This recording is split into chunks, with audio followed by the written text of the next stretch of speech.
महाबली हनुमान राम का नाम पुकारते हुए विशाल संजीवनी पर्वत सहायता से उठाने वाले, अपनी पूंछ में आग को लगाकर लंका को जलाकर रावण के अहंकार को खाक करने वाले प्रभु श्री राम के परम भक्त हनुमान जी को बारंबार प्रणाम है। रामायण की कहानी जिसने भी सुनी है उसके मन में हनुमान जी के व्यक्तित्व का एक अलग ही प्रतिमा बन चुकी है।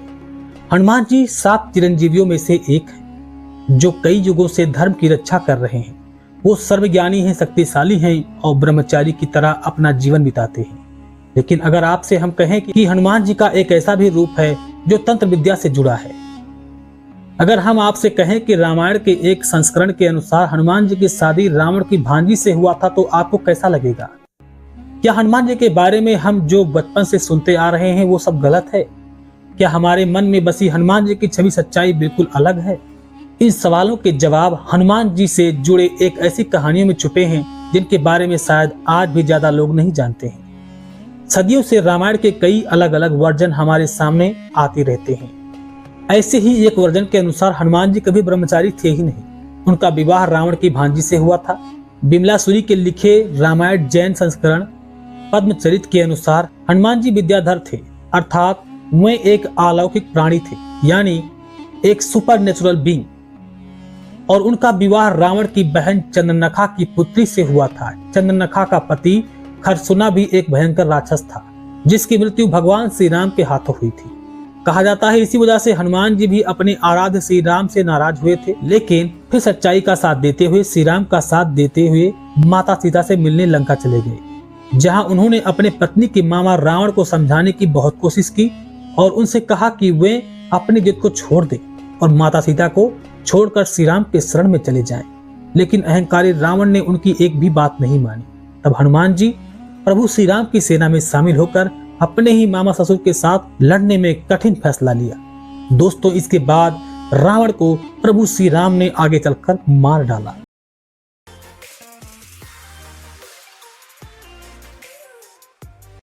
हनुमान जी के पंचमुखी रूप को उनका रौद्र रूप कहा जाता है। इस रूप को धारण करने के पीछे रामायण के युद्ध की एक दिलचस्प कहानी है।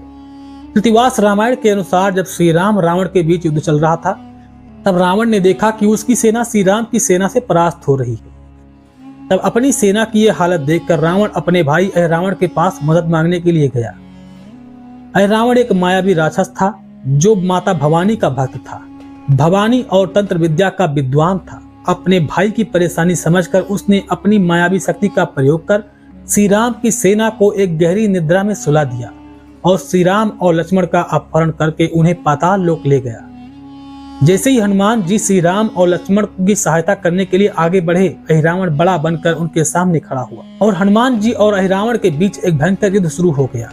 युद्ध में जहां हनुमान जी अपनी पूरी शक्ति के साथ उसका मुकाबला कर रहे थे, वहीं अहिरावण माया का इस्तेमाल करके बार बार बच रहा था। बहुत देर तक चले इस युद्ध के बाद हनुमान जी ने देखा कि अहिरावण ने 5 दिशाओं में 5 दीपक जलाकर रखे थे। दरअसल मां भवानी की कठिन तपस्या करने के बाद अहिरावण को एक वरदान मिला था कि जो व्यक्ति इन 5 दिए को एक साथ बुझाएगा वही अहिरावण का वध कर पाएगा। इसी कार्य को पूरा करने के लिए हनुमान जी ने अपना पंचमुखी रूप धारण कर लिया। उत्तर दिशा में वराह मुख, दक्षिण दिशा में नरसिंह रूप और पश्चिम दिशा में गरुण मुख, आकाश की तरफ हयग्रीव मुख, पूर्व दिशा में हनुमान मुख। अपने इस पंचमुखी रूप में आकर हनुमान जी ने 5 दिशाओं के दीपक को बुझा दिए और अहिरावण का वध कर दिया। भारत के कई अलग अलग हिस्सों में पंचमुखी हनुमान जी के कई मंदिर हैं।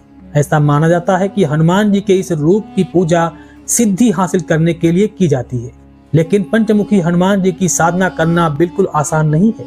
हनुमान जी के पंचमुखी रूप को अवसर तंत्र विद्या से जोड़ा जाता है और कई तांत्रिक एक्स जैसे विद्या नर्व तंत्र में इस रूप को अलग अलग तरीके से समझाया गया है। आज भी पंचमुखी हनुमान जी के मंदिरों में हनुमान जी की पूजा तांत्रिक तरीकों से की जाती है, जिसमें 14 दिन और 14 रात बिना रुके मंत्रों का जाप किया जाता है। सेंट्रल अमेरिका के हॉन्डरल इलाके में हनुमान जी की एक खोई हुई नगरी है जो the last city of monkey God के नाम से मशहूर है।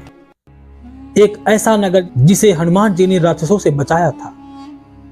रामायण के युद्धकांड के अनुसार हनुमान जी को भगवान राम की सहायता करने पाताल लोक जाना पड़ा।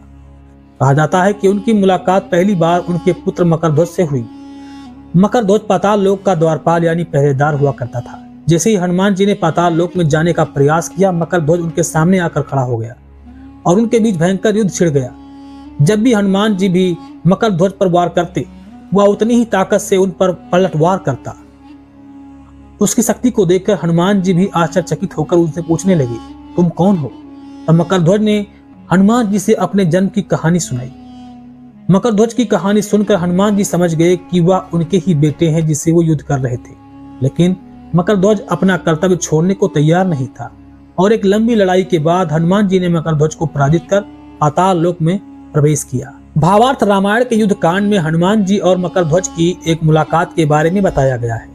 लेकिन कुछ प्रचलित कहानियों के अनुसार पाताल लोक के राजा को हराने के बाद हनुमान जी ने मकरध्वज को पाताल लोक का राजा घोषित कर दिया था।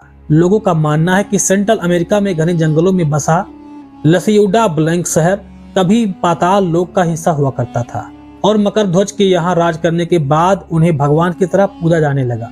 लेकिन आज यह शहर सिर्फ अवशेष के रूप में मौजूद है। जब पुरातत्ववेत्ताओं ने 2012 के आसपास क्षेत्रों की खुदाई की, तब उन्हें कई पुरानी अवशेष मिले जो हजारों साल पुराने थे। इसी के साथ ही एक वानर देवता की पुरानी मूर्ति पाई गई जो बिल्कुल हनुमान जी जैसी दिखती है। इन निष्कर्षों के बाद लोगों का विश्वास और भी बढ़ गया। लेकिन अमेरिकी यात्री शोधकर्ता थियोडोर मार्टे कहते हैं कि यह शहर हनुमान जी का नहीं है बल्कि मायन कल्चर के लोगों का है और यहाँ जो मूर्ति है वो हनुमान जी जैसे दिखने वाली किसी दूसरे भगवान की मूर्ति है जिनकी लोग पूजा करते थे। अष्ट सिद्धि और 9 निधियों के दाता हनुमान जी का मुकाबला कोई नहीं कर सकता। लेकिन एक समय ऐसा भी आया जब देवताओं को हनुमान जी के इन गुणों पर संदेह होने लगा और उन्होंने तय किया कि वे हनुमान जी की परीक्षा लेंगे। रामायण के सुंदर कांड के अनुसार जब हनुमान जी श्री राम के आदेश पर लंका जा रहे थे, तब उनकी मुलाकात सुरसा नामक एक राक्षसी से हुई। जब हनुमान जी लंका जाने के लिए समुद्र पार कर रहे थे, सुरसा अचानक एक विशाल पर्वत के समान उनके सामने खड़ी हुई। गहरी पीली आंखें, बड़े बड़े दांत और एक लंबा भयानक चेहरा लिए सुरसा ने हनुमान जी की रास्ता रोक लिया। उसने हनुमान जी से कही, अगर तुम समुद्र पार करना चाहते हो तो मेरे मुख से होकर तुम्हें गुजरना होगा। हनुमान जी ने उसको समझाने की कोशिश किया कि वे प्रभु श्री राम की आज्ञा पालन कर रहे हैं, इसलिए उन्हें आप ना रोकें। लेकिन सुरसा उनकी कोई भी बात सुनने के लिए तैयार नहीं थी। उसने हनुमान जी से कहा कि उसे देवताओं से वरदान मिला है जिसके कारण कोई भी समुद्र को पार करना चाहता है तो सुरसा के मुख से होकर ही जाना पड़ेगा, और जैसे ही कोई उसके मुख में प्रवेश करता वह उसे जीते जी खा लेती। ये सुनकर हनुमान जी मुस्कुराते हुए उसे पूछते हैं, लेकिन क्या तुम मेरे शरीर को अपने मुंह में समा सकती हो?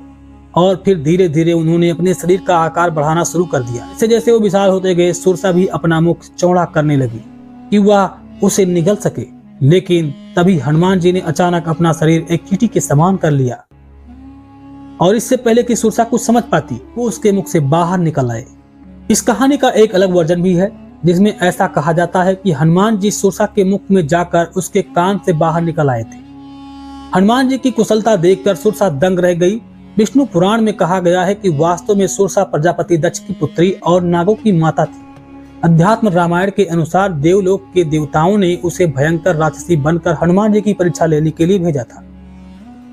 लेकिन इस घटना के बाद सुरसा को हनुमान जी की बात समझ आ गई। न केवल हनुमान जी जितने बलवान हैं बल्कि उतने ही बुद्धिमान भी हैं। उसने अपना असली रूप धारण कर लिया और प्रकट होने के बाद भी उसने पूरी हकीकत हनुमान जी से बताकर वापस अपने लोक को चली गई। वैसे तो दुनिया में हनुमान जी के लाखों करोड़ों भक्त हैं जो नियमित उनकी पूजा करते हैं। भारत के साथ साथ हनुमान जी दक्षिण एशिया के कई अन्य देशों में भी हनुमान जी की विशेष महत्वता है। फिर भी हनुमान जी से जुड़ी कई कहानियां हैं जिसके बारे में हम लोग बहुत कम ही जानते हैं। ऐसी और कहानियों को जानने के लिए आप ये वीडियो देख सकते हैं। और यदि आप हनुमान जी से जुड़ी कई रोचक कहानियों को जानते हैं तो कृपया कमेंट में हमें जरूर बताएं, जिसको हम अपने वीडियो के जरिए लोगों तक पहुंचाएंगे। अगर आपको वीडियो पसंद आया है तो वीडियो को लाइक करें, अपने मित्रों के पास भी शेयर करें और जाते जाते अगर चैनल पर नए हैं तो चैनल को सब्सक्राइब करके जाएं, क्योंकि ऐसे ही कहानियों और वीडियो से जुड़ा हुआ दिलचस्प कहानियां आपके पास लेकर आऊंगा। लेते हैं आपसे इजाजत, मिलेंगे फिर नई खास जानकारी के साथ। तब तक के लिए जय श्री राम, जय हिंद, जय सनातन।